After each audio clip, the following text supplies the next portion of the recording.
Hello जी, कैसे हैं आप लोग। उम्मीद करती हूँ आप सभी लोग बहुत ही अच्छे होंगे, मस्त होंगे, झक्कास होंगे, बिल्कुल सही सलामत होंगे। मैं भी अच्छी हूँ। तो स्वागत है आप सभी का आज की इस वीडियो में। जैसा कि लास्ट वीडियो में ही मैंने आपसे वादा किया था कि हम लोग जल्दी मिलेंगे एक न्यू वीडियो में न्यू टॉपिक के साथ। तो आज हम आ चुके हैं आपसे मिलने एक न्यू टॉपिक के साथ। तो आइए वीडियो शुरू करते हैं। हाँ जी, तो आइए आज हम लोग क्लास 12th बायो का एक चैप्टर स्टार्ट करने वाले हैं। उस चैप्टर का नाम है ह्यूमन हेल्थ एंड डिजीज। तो इसके बारे में हम पढ़ने वाले हैं। तो अब देखो यहाँ पे दो शब्द आ रहे हैं, पहला हेल्थ एंड दूसरा डिजीज। अब इन दोनों को हमें समझना है। तो सबसे पहले हम हेल्थ की बात करेंगे। हेल्थ को हिंदी में हेल्थ का क्या मतलब होता है? स्वास्थ्य। अभी देखो ये जो हेल्थ शब्द है ये आपके लिए न्यू तो है नहीं, मतलब इससे आपका जान पहचान पुराना है। ये जो शब्द है हेल्थ, इसका इस्तेमाल हम धड़ल्ले से करते हैं। दिन भर में पता नहीं हम कितनी बार हेल्थ हेल्थ हेल्थ शब्द का प्रयोग करते हैं, है ना। हम कहते हैं देखो वो हेल्दी है, वो हेल्दी नहीं है। तो हेल्थ तो हमारे लिए न्यू टर्म है नहीं, इसको हम पहले से जानते हैं इसके बारे में। तो आज हम जानने वाले हैं कि आखिर ये जो हेल्थ है इसकी क्या डेफिनेशन है, क्या परिभाषा है, ये हम समझेंगे। तो देखिए बच्चों, हेल्थ को लेके ना अलग अलग लोगों के अलग अलग व्यूज रहे हैं। जैसे कि अगर हम पुराने जमाने की बात करें कि पहले, बहुत पहले की अगर हम बात करें तो उस वक्त लोग हेल्थ को लेके क्या सोचते थे। इसके बाद हम ये भी बात करेंगे मॉडर्न, आज की हम भी बात करेंगे कि हेल्थ का जो मॉडर्न व्यू है हेल्थ को लेके वो क्या है। तो सबसे पहले हम अगर बात करें ओल्ड व्यू अबाउट हेल्थ, तो यहाँ पे हम बच्चों बात करने वाले हैं good humour hypothesis of health की। हो सकता है आपने सुना हो good humour hypothesis of health के बारे में। तो अगर हम बात करें हिप्पोक्रेट्स की या फिर Indian Ayurveda system of medicine की, तो इनके हिसाब से जो हेल्थ है, इनके हिसाब से हेल्थ को क्या बोला गया था कि health is a state of body and mind where there was a balance of certain humours. Humours का मतलब होता है बच्चों फ्लूइड। ह्यूमर्स का क्या मतलब होता है? फ्लूइड होता है। तो इनका मानना ये था कि हेल्थ जो है, इनका ये मानना था कि हेल्थ जो है उसको बॉडी और माइंड कि ऐसी स्थिति माना गया जहां पर कुछ बॉडी के जो फ्लूइड्स हैं उनका बैलेंस बना रहता था। आप इसको ध्यान से समझिए।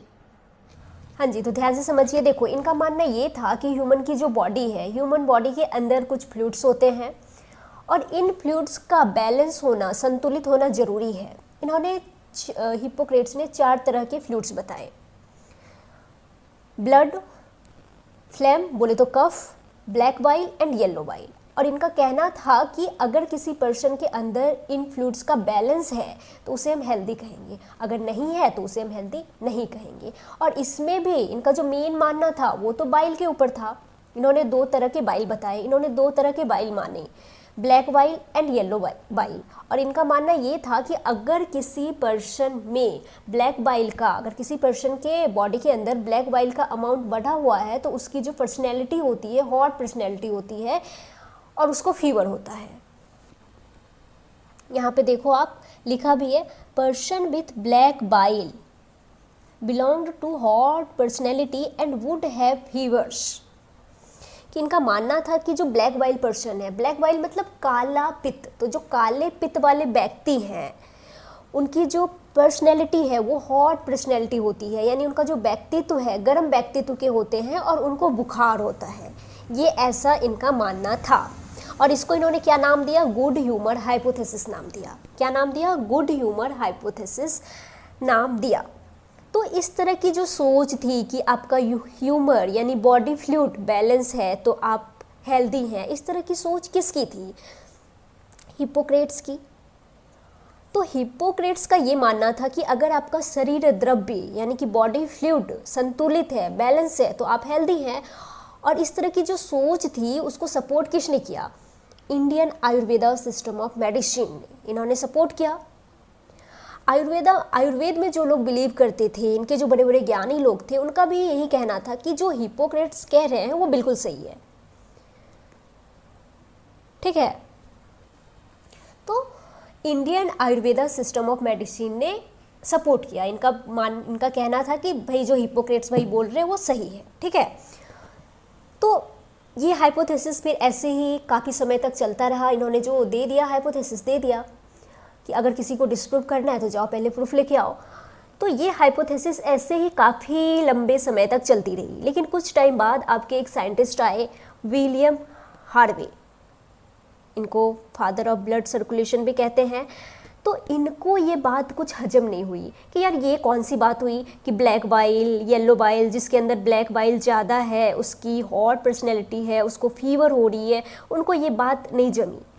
तो उन्होंने क्या किया कि उन लोगों ने जिसमें बताया ना कि इसके अंदर ब्लैक बाइल का अमाउंट ज़्यादा है, उसको पकड़ा और थर्मामीटर से उसकी बॉडी का टेम्परेचर मेजर करके उनको बताया कि आप बोल रहे हो ना कि इसमें ब्लैक बाइल ज़्यादा है, तो फिर इसका बॉडी टेम्परेचर ज़्यादा होना चाहिए। देखो नॉर्मल टेम्परेचर आ रहा है। तो थर्मामीटर का यूज करके उन्होंने उनकी जो वो गुड ह्यूमर हाइपोथेसिस थी उसको डिस्प्रूव कर दिया। देखो ये सारी बातें यहाँ पे लिखी हुई है, मैं थोड़ा सा ऊपर करती हूँ तो देखो यहाँ पे ध्यान से देखिए आप। William Harvey disproved good humour hypothesis of health. किन्होंने विलियम हार्वे ने जो good humour hypothesis of health है इसको डिस्प्रूव कर दिया। ठीक है, कैसे किया?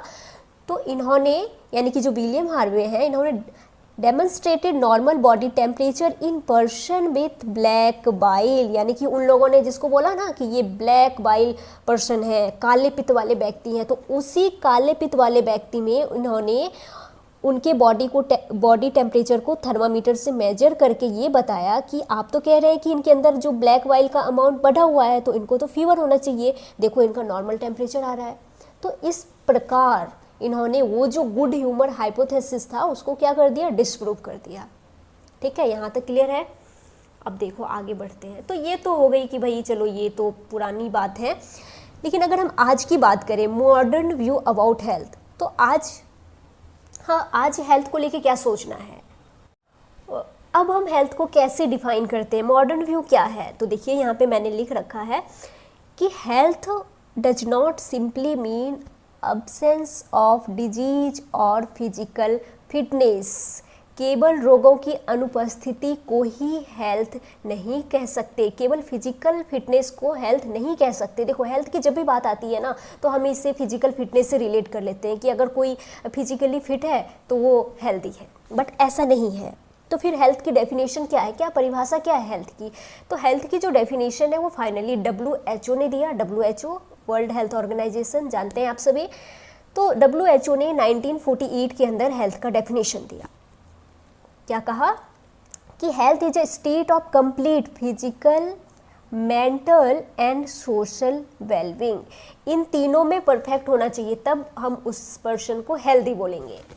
तो सिर्फ फिजिकली फिट होने से नहीं होगा। अगर कोई इंसान फिजिकली फिट है, मेंटली फिट है एंड सोशली फिट है, तब हम उसे हेल्दी बोलेंगे। तो फिजिकल फिटनेस के साथ साथ मेंटल एंड सोशल फिटनेस भी ज़रूरी है।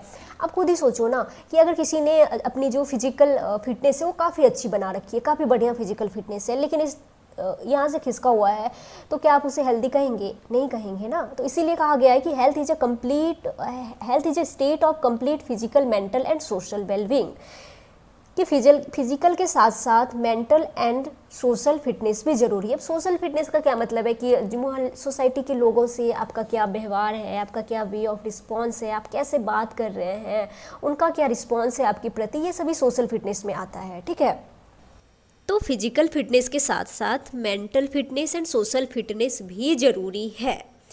और यहाँ पे अगर हम बात करें मेंटल हेल्थ की तो ये बहुत इंपॉर्टेंट है। आप खुद सोचो ना कि अगर किसी ने अपनी फिजिकल फिटनेस काफ़ी बढ़िया बना रखी है, लेकिन अगर इस डिपार्टमेंट में गड़बड़ी है तो क्या वो अपना फिजिकल फिटनेस लंबे समय तक मेंटेन कर पाएगा? नहीं कर पाएगा। आगे जाके मामला बिगड़ जाएगा, गड़बड़ हो जाएगा। और अगर इस डिपार्टमेंट में गड़बड़ी है तो फिर क्या वो सोशल वर्क ढंग से कर पाएगा? मतलब मोहल्ला में खड़ा होकर तो वो इधर उधर पत्थर फेंकेगा, गाली ही बकेगा, तो उसका ये काम भी गड़बड़ हो गया। तो इसीलिए मेंटली फिट होना बहुत ज़रूरी है। इसीलिए मैंने कहा कि इन तीनों में ये जो मेंटल हेल्थ है ये बहुत इंपॉर्टेंट है। अगर कोई मेंटली फिट है तो वो फिजिकली एंड सोशली फिट भी रह सकता है। तो ये इम्पॉर्टेंट है, ठीक है, इसका भी अपना बहुत इम्पॉर्टेंट है। तो इसीलिए हम हेल्थ को कैसे डिफाइन करते हैं कि health is a state of complete physical, mental and social wellbeing, कि अगर कोई इंसान physically, mentally and socially fit है तो हम उसे कहेंगे कि ये हेल्दी है, ठीक है। यहाँ तक आपको समझ में आया। अब चलो हम अपना पेज बदलते हैं। हाँ जी, तो देखो ये मैंने पेज पलट लिया। तो अभी हमने हेल्थ का डेफिनेशन समझा। अब देखो आगे जब और आगे स्टडी हुई है ना, तो पता चला कि अगर हम माइंड या मेंटल स्टेट की बात करें तो इन्फ्लुएंस करता है हमारे neural system and endocrine system के थ्रू कहीं ना कहीं इम्यून सिस्टम को। और इम्यून सिस्टम के बारे में हम इसी चैप्टर में डिटेल में पढ़ने वाले हैं कि इम्यून सिस्टम मेंटेन करके रखता है हमारे हेल्थ को। तो इस प्रकार मन और मानसिक अवस्था हमारे स्वास्थ्य पर असर डालती है। मन यानी कि माइंड और मानसिक अवस्था यानी कि मेंटल स्टेट हमारे हेल्थ पर असर डालती है। तो इसीलिए मेंटली फिट होना बहुत ज़रूरी है ना। मेंटली फिट होना बहुत ज़रूरी है। अपने माइंड को बैलेंस रखें, संतुलित रखें, अच्छे अच्छे विचार लाएं, तो फिर आप जो है वो हेल्दी रहेंगे। तो ये हो गया हमारा। अब मैं थोड़ा आगे बढ़ती हूँ। आइए देखते अब क्या है। अब देखो यहाँ पे आपके एनसीईआरटी में आगे हेल्थ को अफेक्ट करने वाले कुछ फैक्टर्स दिए हैं। तो आइए देखते हैं। यहाँ पे 3 है, इसको हम समझेंगे। हेल्थ इज अफेक्टेड बाय, तो पहला है जेनेटिक डिसऑर्डर्स, दूसरा है इन्फेक्शंस एंड तीसरा है लाइफ स्टाइल। तो तीनों को एक एक करके समझते हैं। तो सबसे पहले क्या है, जेनेटिक डिसऑर्डर्स। अब देखो नाम में ही डिसऑर्डर्स आ रहा है, तो हेल्थ अफेक्ट होगी कि नहीं होगी, होगी। ऐसे इसको हम आगे डिटेल में समझेंगे। दूसरा है इन्फेक्शंस। अब मान लो कोई हेल्दी पर्सन है, उसको कोई इन्फेक्शन हो जाता है, तो उसकी हेल्थ अफेक्ट होगी कि नहीं होगी, होगी।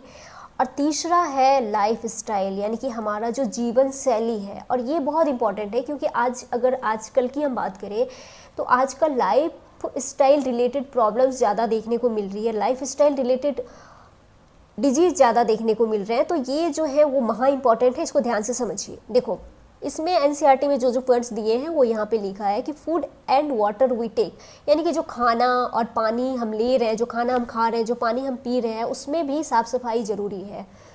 कि अगर आप मार्केट से सब्जियां ला रहे हैं, फल ला रहे हैं, तो उसको अच्छे से धो रहे हैं कि नहीं धो रहे हैं, खाना को अच्छे से रख रहे हैं। ऐसा तो नहीं है खाना खुले में रखा हुआ है, उस पर मक्खियाँ लग रही हैं, तो फिर आप ऐसे फूड खाएंगे तो आप बीमार पड़ेंगे। या फिर जो पानी आप पी रहे हैं वो भी साफ़ होना चाहिए। बहुत गंदा पानी है, आप उसको यूज कर रहे हैं, पी रहे हैं, तो उससे भी बीमारियाँ होंगी।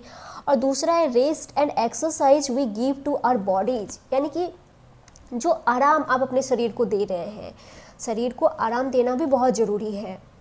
ऐसा तो नहीं है कि आप बिल्कुल भी नहीं सो रहे हैं, रात में एकदम 3-3.5 घंटा सो रहे हैं, आपकी जो नींद है वो पूरी नहीं हो पा रही है, जिसकी वजह से सुबह उठ के आपकी आंखें सूजी हुई हैं, सर दर्द है, आप सर पकड़ के बैठे हैं। इस वजह से क्या होगा कि आपकी फिजिकल फिटनेस, फिजिकल हेल्थ तो डैमेज होगी ही होगी। और साथ में अगर आप सर दर्द है, चिड़चिड़ापन रहेगा, तो आपका जो लोगों से आप सही से बात भी नहीं करेंगे, तो इस तरह से आपका जो हेल्थ है वो अफेक्ट होगा। तो इसीलिए शरीर को आराम देना भी बहुत ज़रूरी है। एंड एक्सरसाइज भी बहुत ज़रूरी है, एक्सरसाइज भी करना चाहिए।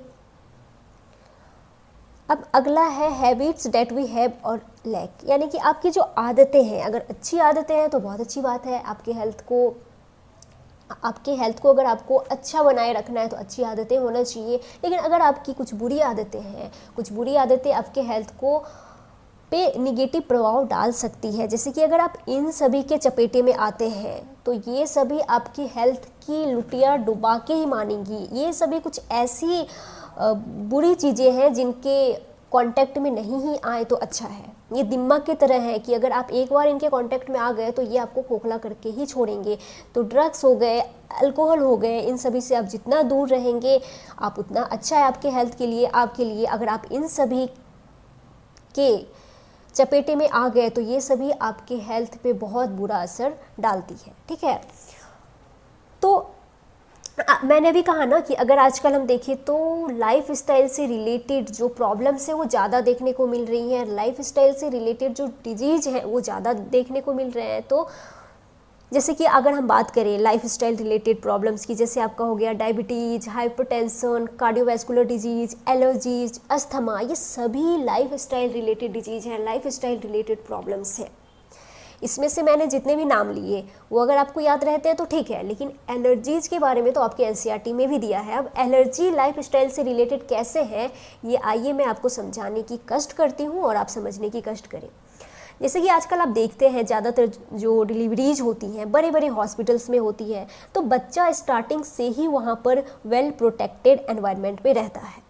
वहाँ से जब बच्चे को घर पर लेके आते हैं, घर लाया जाता है, तो घर पे भी उसको फुल्ली प्रोटेक्टेड एनवायरनमेंट मिलता है। अब देखना घर में कई सारे घर में जो छोटे बच्चे होते हैं, यदि सर्दी का टाइम है थोड़ा बाहर निकालो, घर वाले रोकते हैं कि बाहर लेके मत जाओ, है ना, सर्दी लगेगी, गर्मी का मौसम है तो बाहर लेके मत जाओ, लू लग जाएगी। बच्चा थोड़ा बड़ा हुआ, खेलने कूदने लगा, खेलते कूदते घर से बाहर मिट्टी में चला गया, तो घर वाले बोलते हैं कि मत जा, इन्फेक्शन लग जाएगा। तो अब आप मुझे बताओ कि अगर आप इस बच्चे को स्टार्टिंग से ही इतने प्रोटेक्टेड एनवायरनमेंट में रखोगे, बाहर जो एनवायरमेंटल फैक्टर्स हैं उसके कांटेक्ट में जाने ही नहीं दोगे, तो वो जितने भी एनवायरमेंटल फैक्टर्स हैं उनके अगेंस्ट इस बच्चे के अंदर क्या इम्यूनिटी डेवलप हो पाएगी? नहीं हो पाएगी। कहाँ से हो पाएगी? और जब फ्यूचर में वो बच्चा सडनली उन एनवायरमेंटल फैक्टर्स के एक्सपोजर में जाएगा, तो उन्हीं में से कुछ एनवायरमेंटल फैक्टर्स उसके लिए एलर्जन का काम कर जाएंगे, उसको एलर्जी हो जाएगी, है ना।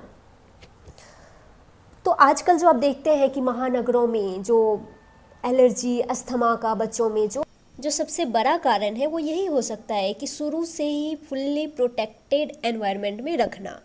तो ये था कि हम एनसीईआरटी में दिया हुआ था कि हेल्थ इज अफेक्टेड बाय, तो यहाँ पे ये 3 फैक्टर्स दिए हैं जिसको हमने अभी डिटेल में डिस्कस करा। अब चलिए आगे देखते हैं क्या है सॉरी, आइए देखते हैं क्या है। हाँ जी, तो देखिए क्या है आगे कि बेनिफिट्स ऑफ बीइंग हेल्दी, यानी कि हेल्दी होने के क्या फ़ायदे हैं। अब आप मुझे बताओ कि हेल्दी होने के कोई नुकसान भी है क्या? नहीं, हेल्दी होने के तो फ़ायदे ही फ़ायदे हैं, हेल्दी होने का क्या नुकसान होगा? इसका कोई नुकसान नहीं है। तो देखिए अगर आप हेल्दी हैं, तो अगर आप हेल्दी हैं, आप फिजिकली, मेंटली, सोशली फिट हैं, हेल्दी हैं आप, तो फिर उससे क्या होगा? वर्क एफिशिएंसी बढ़ जाएगा, कार्य करने की क्षमता बढ़ेगा, उससे क्या होगा? प्रोडक्टिविटी इंक्रीज होगा, और फिर इकोनॉमिक प्रोस्पेरिटी यानी आर्थिक खुशहाली भी तो आएगी। इसको आप ऐसे समझो कि मान लेते हैं कोई एक किसान है ना, अगर वो किसान हेल्दी रहेंगे, अगर वो हेल्दी रहेंगे, मेंटली, सोशली, फिजिकली फिट रहेंगे, हेल्दी रहेंगे, तो वो अपने फील्ड में, अपने खेत में ज़्यादा समय तक ज़्यादा अच्छे से काम कर पाएंगे। और जब वो अपने खेत में ज़्यादा समय तक ज़्यादा अच्छे से काम करेंगे तो फिर उनकी उपज भी तो बढ़ेगी, और जब वो फिर अपने फसल को मंडी में बेचेंगे तो फिर उससे आर्थिक खुशहाली, आर्थिक संपन्नता भी तो आएगी। ठीक है, तो हेल्दी रहने के तो फ़ायदे ही फ़ायदे हैं। अगर आप अपने पे सोचिए, देखिए आप क्या हैं, आप लोग अभी स्टूडेंट्स हैं, तो आप हेल्दी रहेंगे, तो आप अगर हेल्दी हैं, फिजिकली, मेंटली, सोशली फिट हैं, हेल्दी हैं, तो आप क्या कर पाएंगे? आप अच्छे से पढ़ाई कर पाएंगे, और जब आप अच्छे से पढ़ाई कर पाएंगे तो आपके जो रिजल्ट है वो अच्छे होंगे, और आपके रिजल्ट अच्छे होंगे तो आगे चल के आप डॉक्टर बनेंगे, है ना। तो फिर पैसे भी तो कमाएंगे, आर्थिक खुशहाली भी आएगी, आर्थिक संपन्नता भी आएगी। तो हेल्दी रहने के तो फ़ायदे ही फ़ायदे हैं। तो हेल्दी रहना चाहिए कि नहीं रहना चाहिए? हेल्दी रहना चाहिए, हेल्दी रहिए। इसके लिए कुछ दिए हैं एनसीईआरटी में, हेल्दी रहने के लिए कुछ टिप्स दिए हैं, वो सभी हम पढ़ेंगे, आगे समझेंगे। इसके अलावा क्या है? लॉन्गेविटी, यानी कि अगर आप हेल्दी रहेंगे तो आपकी जो आयु है, आपकी जो लाइफ स्पैन है वो भी बढ़ेगी, आप ज़्यादा जिंदा रह पाएंगे। ऐसे आजकल की स्थिति देखो, आजकल तो लोग यंग एज में ही लुढ़क रहे हैं, लेकिन अगर आप हेल्दी रहेंगे तो आप ज़्यादा जिएंगे, आपकी आयु बढ़ेगी और लाइफ कहीं आसान हो जाएंगी। तो कितना फ़ायदा है ना हेल्दी रहने का। इसके अलावा क्या है? देखिए, infant and maternal mortality decrease होगा। ये एरो को आप समझ पा रहे हैं ना? ये देखो, ये एरो यहाँ पे इंडिकेट कर रहा है कि ये डिक्रीज, और यहाँ पे ये एरोज इंक्रीज को इंडिकेट कर रहा है। तो एरो समझ पा रहे हैं ना? तो देखिए, अगर हम एक हेल्दी समाज की रचना कर पाते हैं तो फिर क्या होगा कि infant and maternal mortality rate भी डिक्रीज हुआ, यानी कि शिशु और मातृ मृत्यु दर भी घटेगा ना। अगर जच्चे बच्चे की प्रॉपर केयर करते हैं तो फिर उससे क्या होगा, infant and maternal mortality rate यानी कि शिशु और मातृ मृत्यु दर भी घटेगा। तो हेल्दी रहने के ये सारे फायदे हैं जो आपके एनसीईआरटी में दिए हैं। अब मैं फिर से पेज पलट लेती हूँ, मैंने पेज जो है वो चेंज कर लिया है। अब देखिए, अब क्या है, very important to maintain good health. अब मान लो किसी ने अपनी अच्छी सेहत बना रखी है ना, अच्छी सेहत बना ली है, तो अब उसको लंबे समय तक मेंटेन भी तो करना पड़ेगा। तो उसको कैसे मेंटेन कर सकते हैं, इसके लिए कुछ बातें एनसीईआरटी में लिखी हैं, आइए समझते हैं। पहला है बैलेंस्ड डाइट, यानी कि संतुलित आहार। आपको संतुलित आहार लेना है। बैलेंस्ड डाइट का मतलब होता है एक ऐसी डाइट जिसमें सभी पोषक तत्व उचित मात्रा में बैलेंस्ड वे में प्रेजेंट हो।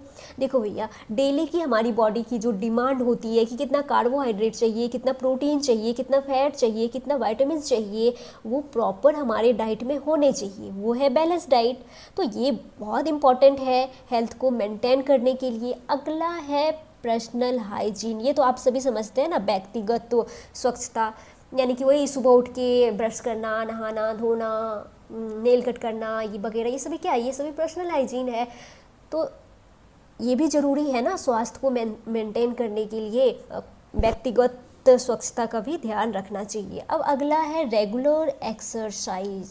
एक्सरसाइज बहुत ज़रूरी है। अगर हम आज के युवा की बात करें तो ये लोग जिम में जाके जो है वो एक्सरसाइज करना पसंद करते हैं, लेकिन आज भी जो घर में बुजुर्ग लोग हैं तो वो आज भी योगा है ना, मेडिटेशन, प्राणायाम वगैरह करना पसंद करते हैं। तो ये भी तो रेगुलर एक्सरसाइज का ही पार्ट हो गया। तो अगर आपको टाइम मिलता है, नहीं कैसे मिलेगा, मतलब 5 मिनट में तो टाइम मिल ही जाएगा, आप निकाल के योगा वगैरह किया कीजिए। अब देखो, रामदेव बाबा भी सिखाते हैं ना योगा, आप वहाँ से भी सीख सकते हैं। तो योगा जो है वो बहुत पुराना है। अब ऐसे नहीं है कि रामदेव बाबा योगा सिखाते हैं तो वो जब से आए तभी से योगा है, नहीं, योगा बहुत ही पुराना है बच्चों। योगा जो है वो बहुत पुराना है। शारीरिक और मानसिक स्वास्थ्य पाने के लिए अति प्राचीन काल से योग का अभ्यास किया जा रहा है। तो आपको अगर टाइम मिलता है तो आप 5 मिनट घर पे बैठ के योगा कर सकते हैं, ठीक है। ये इससे आपकी क्या होगी, अच्छी हेल्थ जो है वो मेंटेन रहेगी योग करने से, योगा करने से। तो ये हो गया हमारा। अब चलो, अब थोड़ा हम आगे बढ़ते हैं। तो अब देखिए क्या है, necessary for achieving good health. Good health को आप कैसे अचीव कर सकते हैं, इसके लिए कुछ यहाँ पे दिए हैं। अवेयरनेस यानी कि जागरूकता, अवेयरनेस अबाउट डिजीजेस, यानी कि रोगों को लेके, बीमारियों को लेके आप में जागरूकता होनी चाहिए, है ना, कि जो रोग है वो कैसे फैल रहा है, कैसे आप तक पहुंच रहा है, कौन सा बीमारी है, इसका क्या लक्षण है, इससे कैसे हम बच सकते हैं, इन सभी को लेके आप में जागरूकता होनी चाहिए।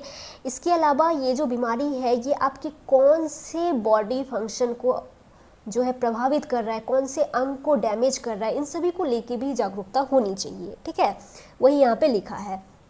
अगला है वैक्सीनेशन अगेंस्ट इन्फेक्शियस डिजीज, यानी कि जो संक्रामक रोग हैं उसके टीके हैं या नहीं है, कौन सा टीका किस एज में लेना है, इन सभी की भी प्रॉपर जानकारी होनी चाहिए। इनको आगे हम डिटेल में पढ़ेंगे, ठीक है। अब अगला है प्रॉपर डिस्पोजल ऑफ वेस्ट्स, यानी कि घर का जितना भी कूड़ा कचरा वेस्ट मटेरियल है उसका प्रॉपर डिस्पोजल होना चाहिए। अब ऐसा नहीं है कि खुले में जहाँ मन करा है जाके कचरा फेंक दिया।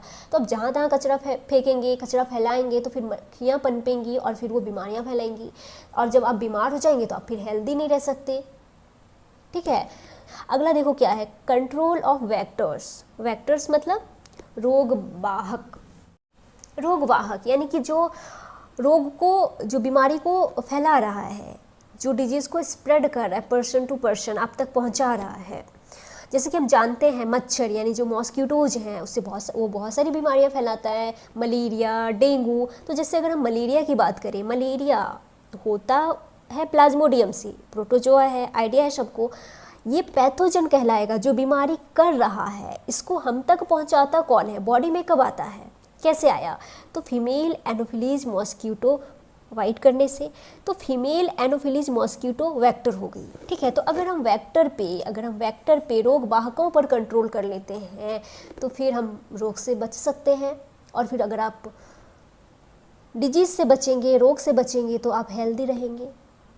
ठीक है, अब अगला क्या है देखो, maintenance of hygienic food and water resources. ये तो कितना बार बोल चुकी हूँ कि आप जो खाना खा रहे हैं वो साफ़ सुथरा होना चाहिए। आप जहाँ से भी खाना ले रहे हैं, जिस भी जगह से खाना ले रहे हैं, तो वो आपको ध्यान रखना है कि वहाँ पे सफाई का ध्यान रखा जा रहा है कि नहीं रखा जा रहा है। ऐसा तो नहीं है कि मतलब 2-3 दिन का पड़ा फूड वो आपको दे रहा है, या फिर मक्खियाँ लग रही हैं ऐसे ही रखा हुआ है फूड वो आपको दे रहा है, वो आप ला रहे हैं खा रहे हैं, फिर आप बीमार पड़ेंगे। या फिर जो पानी आप यूज में ले रहे हैं उसकी भी सफाई का ध्यान रखना है, तो ना खाना और पानी की स्वच्छता का भी ध्यान रखना है। तो ये कुछ बातें हैं जो एनसीईआरटी में दी थी, जो आज हमने पढ़ा। तो ये बेसिकली आज हमने क्या करा कि इंट्रोडक्टिव पार्ट कवर करा, और आगे हम और इस चैप्टर को आगे डिटेल में समझेंगे। तो आज के लिए इतना ही। आई थिंक वीडियो बहुत लंबा हो गया है। अब आगे हम नेक्स्ट लेक्चर में इस चैप्टर को और आगे पढ़ने वाले हैं। तो आज के लिए इतना ही। Thank you so much.